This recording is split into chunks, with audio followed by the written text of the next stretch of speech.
இப்போ அழகும் ஆடம்பரமும் இருந்த 1000 பேர் கூட ஆசையா பழவாங்க. அன்பா இருந்தா பழகிற 10 பேர் கூட உண்மையா இருக்கும். நம்ம அவங்கள மாதிரி ஆகணும் இவங்கள மாதிரி ஆகணும் அப்படின்லாம் ஆசைப்படாதீங்க. அதுக்குதான் அவங்களே இருக்கிறாங்களே. நீங்க நீங்களாவே வாங்க. யாரோட அடையாளத்தையும் நீங்க எடுத்துக்காதீங்க. உங்களோட அடையாளத்தை இந்த உலகத்துக்கு நீங்க பதிவு பண்ணிட்டு போங்க.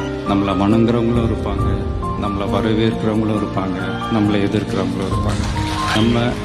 நம்ம வேலை நம்ம கடமையை செம்மையா செஞ்சுட்டு அந்த நதி மாதிரியே போய்கிட்டே இருக்கணும். ஜெயிக்கணும்ன்ற வெறி இருக்கிற எல்லாருக்குள்ளயும் ஒரு போட்டியாளர் இருக்கணும். அந்த போட்டியாளர் நீங்களா தான் இருக்கணும். நீங்க தான் எதிரி, நீங்க தான் போட்டி, நீங்க அடுத்தவங்களெல்லாம் அந்த மாதிரி பார்க்கணும்னு அவசியமே இல்லை. அப்போ உங்க உயரம் என்னன்னு உங்களுக்கே தெரியாம போயிடும். Compete with yourself, only that will make you better. நாம ஒரு செயல் செஞ்சா அது நமக்கு நல்லது நடந்தா சந்தோஷம்தான். ஆனா அதே செயல் நம்மளை சுத்தி இருக்கிறவங்களுக்கும் நல்லது நடந்தா அதான் சரியானதும் கூட. கிடைச்ச வண்டியில ஏறி நினைச்ச இடத்துக்கு போக முடியாதுங்க. நமக்கான ட்ரெயின் வரணும்னா நாம கொஞ்ச நேரம் பிளாட்ஃபார்ம்ல நின்று தான் ஆகணும். என்ன நண்பா?